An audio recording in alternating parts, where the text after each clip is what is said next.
All right, good afternoon. It is 4 o'clock. The full board is present, so the February 15th meeting of the Board of Health is now open. Just to remind you all that this meeting is being audio and visually recorded. Are there any comments from the public on any issue that is not on the agenda? Hearing none, we'll move on to review the minutes of January 18th. Those have been circulated. Does anybody have any comments, questions, additions, deletions? Do we hear a motion for approval? So moved. Second. Further discussion? All in favor say aye. Aye. Chairman says aye. The minutes are approved. We have an ACO name change for 4 South Cambridge. Yes, so the 4 South Cambridge Street is actually changing hands before the ACO actually got recorded on the deed. So since the deed has to have the recording with the current owner's name, we just need to do the change. Okay. So, but we do need an official vote for that. Any questions on that?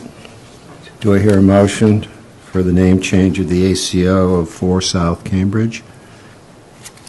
So moved. Yeah. Second? I'll second. Any further discussion? All in favor of the name change for 4 South Cambridge, say aye. Aye. Chairman votes aye. We have a betterment loan for 34 Arkansas. Same situation as normal. This property was transferred contingent upon the betterment loan. So now that the new owners are there, they're applying for the betterment. We already have the permits in hand, everything. We're just waiting for the signature at this point. No objections. Any questions on this? Maybe I missed the attachment, but what's the amount of the loan?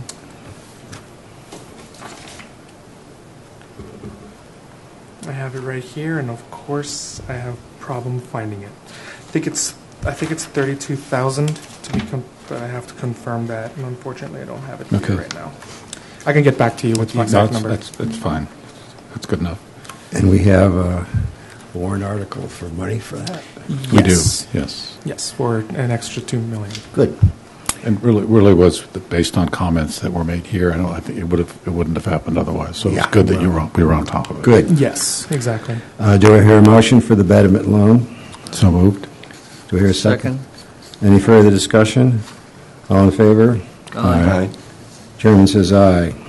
May I just make a comment about Please. betterment loans? Please go right ahead. With the expectation maybe getting more of these as we're doing more sewer. I wonder if, and we had a conversation earlier about the mix of uses, landscaping versus other, and at Yes. some point, it may be appropriate for us to tackle that. Yes, we'd ask the staff to look into that. Yes, so it's really timely that you mentioned that. We've been having this internal discussion, actually, that we should start do an exact written policy about how much of the superfluous things should be covered. For example, like landscaping, because sometimes the landscaping could be more expensive than the sewer, than the septic system itself. So it can be, it's something that we need to look into. So we've already started gathering some of this information, and if you would like, I can put it on next agenda, or we can put it on the April agenda. It's up to the board. Whatever. I can put it on for the next agenda then. Put it on the next agenda. That'd be nice. Thank you. And Jen, to answer your question, I had it here. It's 42,000, not 32.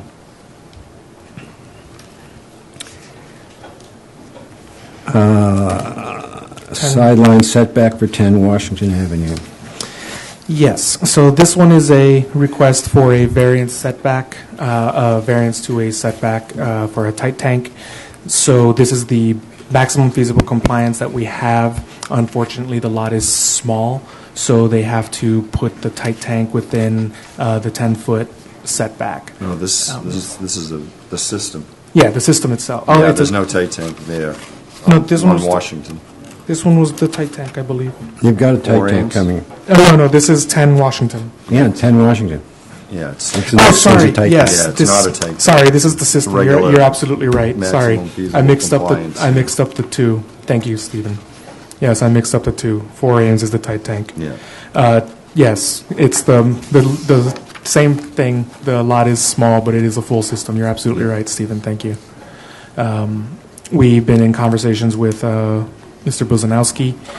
He did the plan, and we have no objections on this one. as And a there's staff. no alternatives of any way? No, not the lot is pretty small. It's going to be an alternative. Yeah. Yeah, it's better, it's going to be better than what was in the ground before. Yeah. Good. Yeah. Oh, when you said alternative, you meant the IA Alternatives to system? the design of the system, you know, it's It's an IA it's system. an IA system, but it won't fit. Exactly. It's, yeah, you made it fit. Yeah. Any questions, staff, about this? I move approval. Do I hear a second? Second. Any further discussion? All in favor of reducing the line setback for 10 Washington, say aye. Aye. Chairman says aye. Now you're on tight tank. Now we're on a tight tank. For Sorry. application. For Ames This is one of the properties that was damaged by the storm where we had the erosion in Nantucket.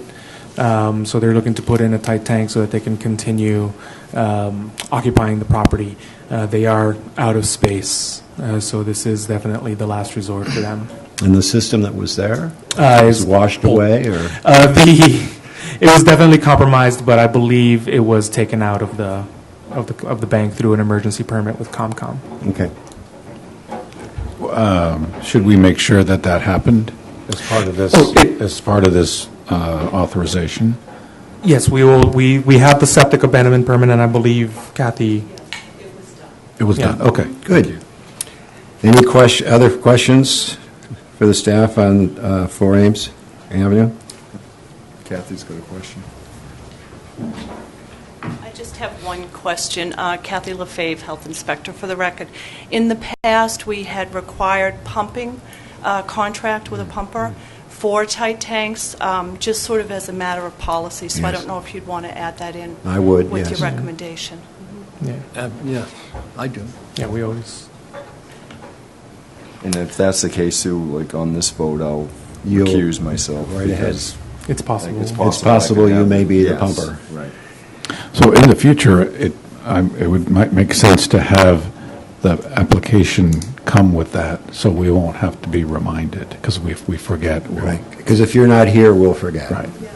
I don't know if it's something that we might want to adopt as a policy Yeah. Yes, in yes. the office, Because we so always- that we could always ask for it. I would when we- adopt it as Yeah, we always ask policy. for it as part of the permit, but it is not necessarily part of the policy. So Please put it Kathy part is of- absolutely right. Put it part of the policy. Right. Any further questions? I move approval with that caveat. Second? All in favor, say aye. Aye. The tight tank is approved with one without Steve voting, and it must have a stipulation about pumping. Basement and unit 1, we have a condemnation of 10 Mary Ann. Yes. So this is a basement unit that was occupied. Kathy did the inspection. We did find people living there. It's never going to be habitable. It's just the basement just won't allow for it. The means of egress aren't there. So it's a ratification of an emergency condemnation is really what we're asking for. I've asked you before, how do you find these places? Usually There are complaints. hundreds of them on this island. Usually it's complaints. When we get a phone call for a complaint and we have to knock on the door. They have to let us in because we do not have warrants. Then once they let us in, we do the inspection and we make our determination at the time Is it of the only by inspection. complaint that we're allowed to go? Or That's 99% for us. There is a way to systematically address these through a task force approach where you do door knocking, but it would require a person full time going around knocking on doors looking for this. It's very time intensive. And the people that were here in this basement, They were there. where are they now? You don't know. I don't know. Do you know if they got relocated? From what I understand, they moved them to the unit. It's a duplex, so they moved them upstairs until they could find another alternative, another housing alternative. Is this the same, I believe you gave this report last month, or is this a new incident with the same owner? I think it's a new incident, right? Or is it the same incident? It's the same one, Okay. and we Oh, just... it's the same one. Yeah, we had a complaint, so What we did is we did an emergency condemnation of the basement only. So we just, we followed through over the last month and made sure that they weren't living down there. So this is just so you know that we did this and we did Oh, okay. post and kind of for you to be aware and Okay. So ratify our we've already, decision. you need it ratified? Yeah, just ratify. We need the that ratification. Okay, so. Do I hear a motion for ratification of the condemnation? So moved. Second. Any further discussion? All in favor of the condemnation of the basement at 10 Mary Ann, say aye. Aye. Chairman says aye, that's approved. Just a quick question, does would the owning of other units like this by this owner lead you to want to inspect those by any chance or not? We definitely want to inspect as many as we can. It's a matter of, one, person power, and two, cause. We have to have cause to go out there and start knocking. Okay. This we can So- probably use as cause, but we haven't followed up. If you would like, Okay. we can definitely follow up with the other units if that's what you're looking for. Can you have authority to, when you have one of these places and they straighten the whole thing out, can we put anything in writing saying that we have a right to, every 6 months for the first year, re-inspect? Only through a court order, which is what we had with, what was that, 2 years ago was it 2 years ago? With the other Macy's Lane, 40 Macy's Lane, I Right. believe it was. Yep. We had a court order where we were allowed to do inspections upon a 48 hours notice. But we can only do that through a court order. So in other words, this can just keep happening. They move out, then they move back, they move out, then they move back. Exactly, which is why once we hit the second time, if we maintain it condemned and unfit for habitation, if they re-inhabit it, then we can file a criminal complaint in court, which has been our process. Okay. So if they do re-let it, and we do find people here again, we will file the complaint in court. But as suggested by Jim, you'll keep this property on your radar. Yes. Yes, we do have our list of condemned properties, and for some reason, the Problem Properties Task Force hasn't had a meeting lately. I'll follow up with would you? Plus to see when the next meeting will that. But when we go to Problem Properties, we always have our list of tickets and properties and whole 9 yards. Okay. Well, let me ask you one more question. When insurance companies, every year or every 2 years or something, they hire some that go around and call you up and come and inspect your house, go through your house and everything. Is there any way that those people could work with us if they see things like this? I can follow up, but it's a good question. I don't know the answer right now, but I can definitely ask. Okay. It's a good point, and it's a great point of partnership. So I'll follow up with that. All right. That's right, someone's coming Monday, insurance company, to Yeah. look at my house. Your house, yeah. So, Yeah, mine was done just a few months ago. okay, this, I'm looking forward to, I looked at it and I have some questions. You want Yes, to sir. give us a little report? I don't know if it's good news or bad news. I would call it a bittersweet news. So the tick-borne disease update, what you'll see before you in the packet is a breakdown of all the probable, suspected, and confirmed diseases, tick-borne diseases, that has happened over the last 12 years as reported to the state. So these are not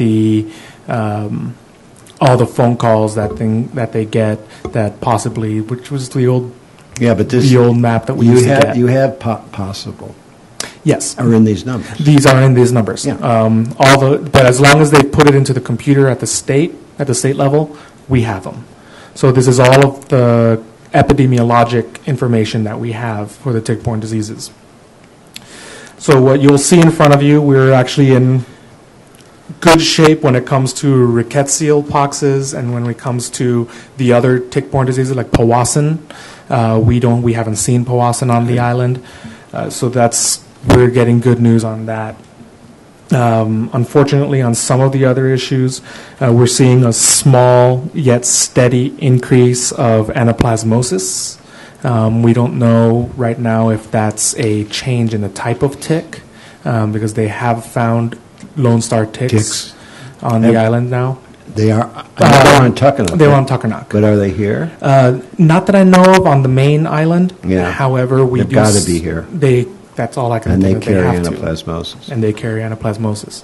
So that's one of the things that we're going to keep monitoring for, because over the past 3 years, we have almost doubled our anaplasmosis numbers. Sorry. Babesia, on the other hand, we've seen a nice steady decrease on babesiosis, which is a great number, but once again, it might be because of a new invasive tick, because you see babesia in your regular deer tick. But I don't believe it's in the Lone Star, and if it is, I don't believe it's on the Lone Star doesn't carry that. Yeah, and we have not seen any starry, which is great, because that's Lone Star as well. However, and then you'll see in the next few pages, I'm going to try to take us down straight to the Lyme disease count. We've had a good decrease. You'll see a regression line. I did a polynomial regression on this one because of the multiple types of valleys. And for Dr. McNabb, I also have the confidence intervals on the graph as well. You'll see in the regression line that we might be on another uptick. What we're seeing here with the downturn, I think, would be more attributable to the drought we've been having in the summers, the lack of rain in the summers. We've had some really wet summers, especially the 2013, where we had the 224 cases. Was actually a very wet summer. I have the weather data. I haven't been able to do a full analysis on it and connect it to do a Cox regression. But You have other things to do, but that's nice to have that. yeah. So, but I did do some preliminary look at the weather data, and we have had less rainfall in the last 3 years in comparison to the other two. So if the rainfall does increase again this coming year, we might see another increase in in our Lyme disease numbers, in our tick-borne disease numbers. So the good news is we're low. The bad news is that when you look at the regression, we might be in an uptick, beginning of an uptick. If you look at the low numbers, another question is that are we failing to capture them, or are we doing such a great job in education? I would like. That's a tough question to answer. It's impossible to answer. It's a really tough question to answer. Anecdotally, the information that I've been seeing in connection to these numbers that we're seeing is the people who are getting confirmed cases of tick-borne diseases aren't particularly English speakers. English is not necessarily their native language. We do have the tick-borne disease information out in Spanish, and we have some of it in Portuguese, but we don't have it in Bulgarian. We don't have it in Vietnamese or any of the other languages spoken at the school. So it's definitely something we need to look into. We just right now don't have the bandwidth for all the languages that we. What's the most know. prevalent language? Spanish? Secondary language is Spanish, followed by Portuguese. Do we have and money Bulgarian. to redub the video in Spanish? Dub, Is that worth it? that video might not necessarily be worth it because they would have to. They'd have to get at it. They would have to search for Okay. it, and they would have to. It would be. It's on our website. It's not necessarily pushed out. Push out. We can definitely get it probably subtitled in Spanish to put in the Nice. Dreamland as well, Yeah. in part of the opening, so it can be in English and subtitled in Spanish. So how would we get the word out in Spanish? One of the things I have been doing is over the course of the school year, I've been actually speaking to the USHLI group, the United States Hispanic Leadership Institute.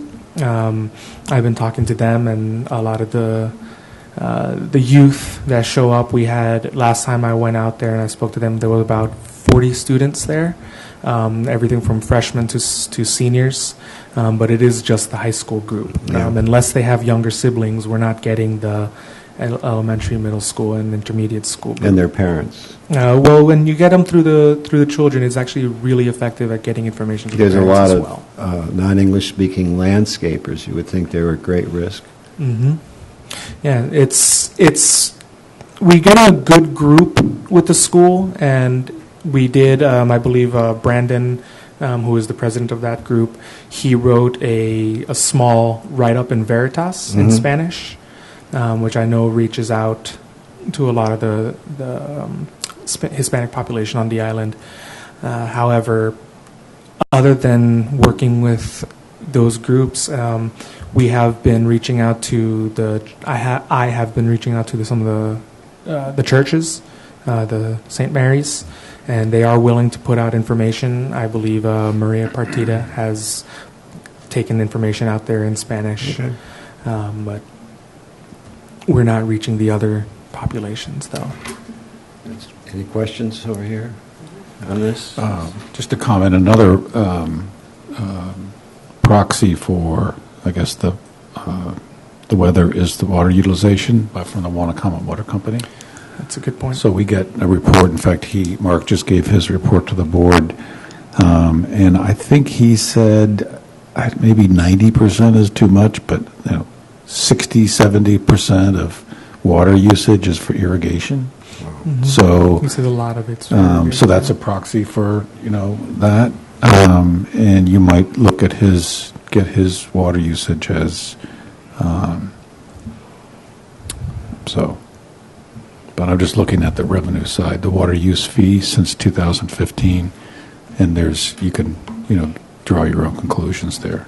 Might be a project for one of your interns to really to take these numbers and correlate them with water usage and weather and so forth. Absolutely. It would be a nice study. The weather data was actually collected by one of the interns. Good. So I brought the idea forward to them that I needed some information on the weather data to start doing some of this analysis, and she was able to find daily weather data with something like 30 data points per day dating back to 2001. It was impressive. So I have that data. It's just we haven't been able to sift through a couple tens of thousands of data points. I mean, if it was really done right with the weather and the water consumption and the right statistics, it's almost publishable. Absolutely. For someone to have a little paper somewhere. Absolutely. Somebody might need read that for a PhD or something. Or just even the CDC's little weekly. The MMWR. Oh, wow, no. I bet you they'd put it in there if you had if it was done It'd be worth the. well. It'd be great for a student to have a publication, huh? It would be great. And that's And to get into absolutely. MW whatever the R, God, that's a gold standard. Yeah, an MMWR publication would be pretty good. I'm just trying to think of something. It wouldn't be a long. You'd have to have a short. I don't know. Just something for you to think about. Absolutely. No, absolutely. Well, thank you. So, like all data, you can interpret that many ways. There's always an interpretive. That's the fun Depending part on of your statistics. biases, but I think I think we have a better handle on it than we've had in the past, which is a lot better. The good news is with some of if there's the more severe the winter, the more of a tick kill off there Right. is, and a mouse die off. Mm-hmm. So that can also be contributing with some of this too. So we had a really strong cold snap in the last 2 months. So we need a cold winter and a dry spring and summer. Yeah, It's pretty wet out there right now. It's pretty wet We've this- had a lot of rain. yeah. It's been a pretty wet winter this year. Okay, thank you. Your director's report. Yes, sir. Okay, so the first thing I wanted to bring up with the director's report is the the Division of Wildlife and Fisheries is holding public comments for an extension of the archery season for deer hunting, specifically for zones 10 through 14, which is eastern Massachusetts, the Cape, and the islands. Because the hunting numbers haven't been reaching the expected conservation that they wanted. So they're looking to extend archery season by 2 weeks. My request to the board is if if I can write a letter of support, and then I can get that, and I can work with our chair, and we can get a letter of support out to them. Their open hearing is March 7th, and then the public comment, written comment, closes 2 weeks after that. So I would support that. I would too. I would too. okay.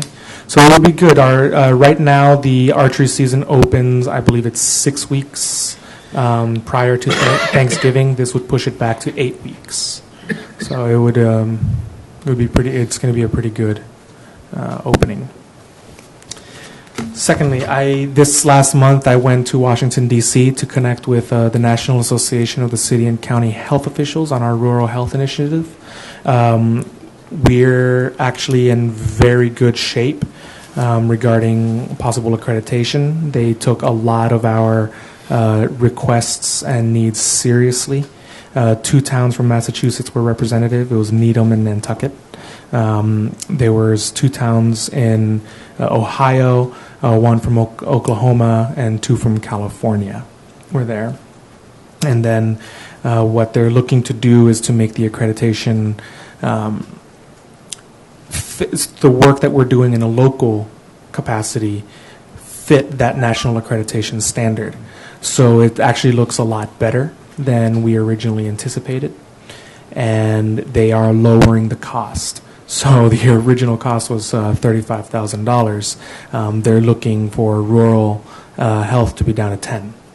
So that's a big change. That's a big change. So we're in really good shape, and we're really happy about that. And the original standards wouldn't allow mental health services to be part of accreditation, but as of this new accreditation cycle, mental health and the behavioral health task force work that we've been doing will be able to be used for one of those domains. So accreditation is moving along. That moves me actually into the next point about our strategic planning. If you remember, I had the strategic plan before the board for you to review. Since then, I have received word that we will be merging with Human Services. So we would be a Department of Health and Human Services, and that whole Human Services portion will be more, we're looking to gear it to the community wellness side, because right now Human Services is pretty focused on geriatric work through the Salt Marsh Center, but we're looking to make that more inclusive. So I would like to connect that our strategic plan with them. So I will be not redoing, but adding to our strategic plan and bringing it forth to the board again, so that it can include the 5 years, since we're going to have Human Services now. So has that been discussed here, that kind of merger? So do you want, can you say more about it? Yes, or? sir. So Would you like to, yes. Okay. I was about to say. And you might want to say what it does and doesn't. It does not include the island home, for example. It's not Yes. like you're going to because currently Human Services, the island home reports to Human Services. Yes. Island home, and here I would resign it. So yes, actually, that's a very good point. It hasn't been discussed here on the Board of Health. So in January,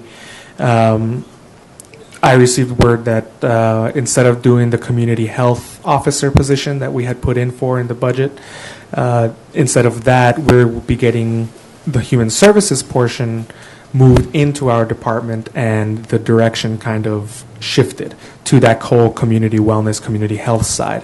So instead of a single community health officer, we'll be getting more of a community health division with 4 employees, really. Our island home is getting a new administrator, and that's going to be its own entity. And then the Human Services side of it, with Rachel as the director, will be moving into the health department. I've been in conversations with Rachel actually this week. We've been talking about our joint vision for what this can be, and our ideas align very well, of collecting data, looking into publications, doing analyses, and with more of an open government idea to it, so that we can make that information public. And by providing the community health and community wellness services. So what that would mean is, one of the examples, there are some national programs that are health related that we don't do as the health department, that we should have done, we should have been doing, but as a result, the community school, for example, has taken over the La Leche League, for example, which is a lactation consultant group, support group. What we would be able to do, since we didn't start it, but we can at least support that, and we'd be able to grow more into that prevention side of public health. And by creating those community partnerships, we would qualify for more grants, and something we have never really done, getting those big national grants. So far this year, these last 2 years, we've gotten about $35,000 in grants. I'm looking to change that tenfold and bring in much more money so that we can get in larger prevention, true public health programs. And So are there any issues that would come to the board related to that, or not? Not immediately. Not immediately. But we need to work out the logistics of Emerge for this coming fiscal year. Once the new Ireland Home Administrator comes in, that'll free Rachel up to be able to meet with me more often, and we'd be able to come up with that joint vision and hit the ground running once the new fiscal year starts. Where are their offices going to be? Right now, we're going to keep the two offices separate, the Saltmarsh Center and the Health Department office. Rachel will be headquartered at the Saltmarsh with with the three staff, with Laura, Ann, and Jennifer. What's the reporting relation? Would you want to just clarify the reporting relationship? Yes. So the way the department would be structured at this point would be myself as the director of the Health and Human Services Department. Rachel Day would be the director of the Division of Human Services and Community Wellness, and she would still oversee Ann, Laura, and Jenny.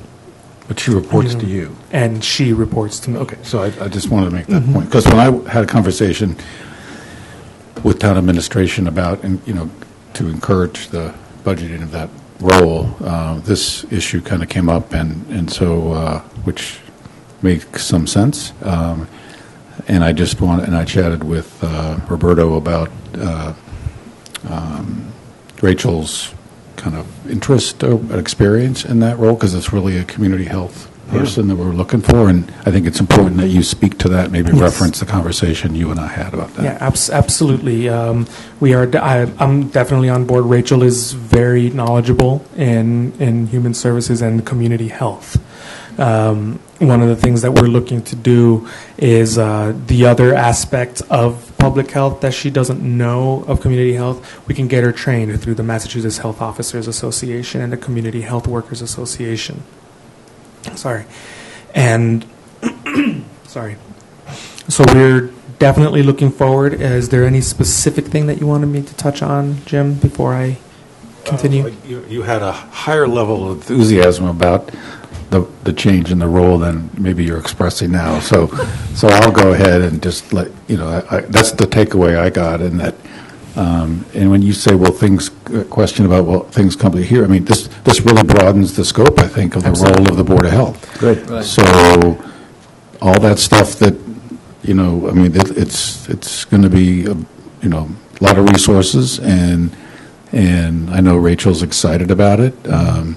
And Rachel and Roberto, in my observation, will get along real well, and I think it's a good thing. She'll get us more into preventive, not just worry about tight tanks. Yes. So, yes, Jim. Am I overstepping? Cut to the chase here. You're absolutely right. I'm very excited about it. It is a huge step for the health department to take over the preventative side of health. And Rachel and I get along very well. And you'll be able to expand more into preventive. Yes. And it's something that you wanted to do, the fact that you were asking for a community health person. Yes. And she's so experienced. She's excellent. Yeah. She's excellent. It actually It really is a makes- win-win. It makes It really incredible is. logical sense. Sometimes mergers actually make sense. Yes. Yeah, no, Jim is absolutely right. It is an exciting time for the health department. I'm sorry if I'm sounding a little more subdued today. But yeah, no, you're absolutely right. It is definitely a great thing for us. And then on the final note for the director's report, I'm looking into policy updates. Over the last few months, some of the things that have ended up in front of our board and some of the challenges that we have been receiving. A lot of it has been mainly due to the reasoning that some of these policies haven't been in writing, our internal operating procedures, and some of them haven't been in writing. So we've been the staff and I have been talking, and definitely something like the betterment loan, we will be getting written policies written out and brought to you so that we can work through these policies step by step, voted them in, because we don't want to end up in a similar situation in the future. Good. And moving forward, I think there are some really exciting times ahead. And I'd be happy to answer any. Any questions? Is there any update on the sewer problem? Yes, sir. Actually, I came straight down from a sewer meeting. The cammering has been started. You may have seen some of the construction downtown and over here on Hooper Farm. Yep. They've been opening up the road and putting cameras in to make sure to find where the breaks were. They did find the major break. It was directly across from where Cook Cycles is. That was where the original blowout was. That's actually exactly where the break happened. However, because of the snow, the cold snap, the pipe did shutter at that break. So they found a couple other breaks down the line. So far they're up to 5. They have found 5 compromised parts in the sewer force main. So those will be needed to be repaired. The good news is that we'll be able to get it repaired with what is in place. It's not going to be a major tear out and working through the summer with a bypass over land. We're looking to be able to have the sewer up and running for this season.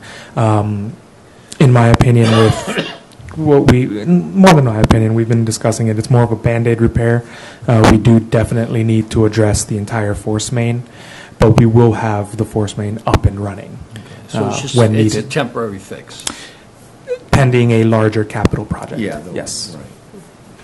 Yeah, the C Street pump station is the priority right now because they're working on it. Yep. Once that C Street's up and running, we definitely don't want Malcolm to be inundated right around the corner. There's been rumors, I talked to someone about it, that there's going to be an overland line up my street. There were rumors, but it doesn't look like that's going to I happen. did talk about that as a citizen, not as anybody else. Yes, there were definitely rumors of an overland bypass, but those have definitely been put to bed.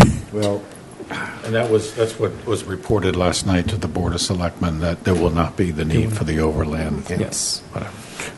The break was, in a worst case scenario situation, we had the best case scenario of the break. Preferably there would have been no break, but in the case of a break, it couldn't have gone better. good. It was Well, localized. it's at least it wasn't the summer. Well, Yeah. No, we'd be dealing with much more health issues at Yes. that point. Okay, this is anything else? Any new business, any issues someone wants to bring Do you up? have interns for the summer or applications? I will have 2 interns. One of them is Amelia. She is definitely staying on. And then the same intern from last year, Sky, has expressed interest to come back. So instead of opening it up to have a bunch of people, since we don't have the space. Right. They have housing. Yeah, and they have housing. So Sky will be back, and she will be collating all of our well data, and we'll be able to do another analysis on the well data, just like I did with the ticks. And I will have finally 2 years worth of the testing data, and get good policy information to work on. Excellent.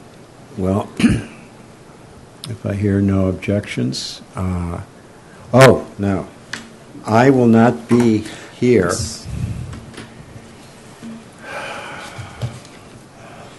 on March 15th or April 19th, so I would propose that I certainly wouldn't want to change both dates, but would anyone have objection if we took March 15th to March 22nd, or April 19th to April 26th?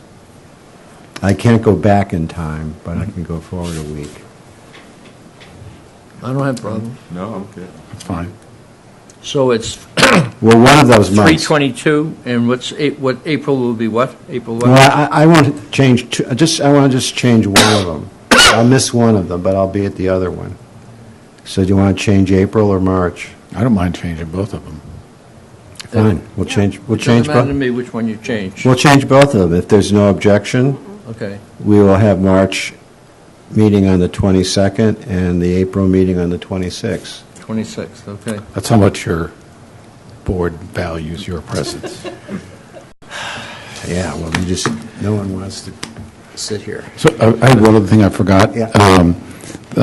We've invited the folks that are doing, at Malcolm and Roberto's request, the folks that are doing the mice research. Right. And they're going to be coming to a Board of Selectmen meeting on March 21st. And and it might be, we're trying to get more of a broad communication to the community, and it was suggested that's a good forum for that, so Yep. FYI. Well, I think it's important we get the selectmen involved.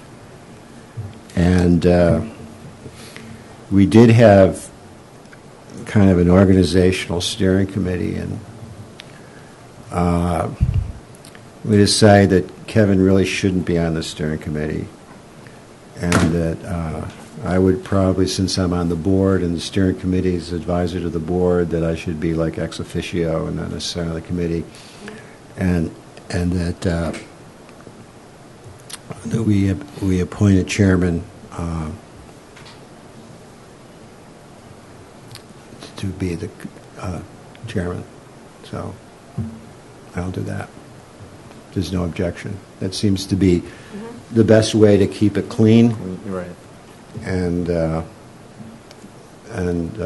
so we'll have a chairman other than myself, and I'll be ex officio.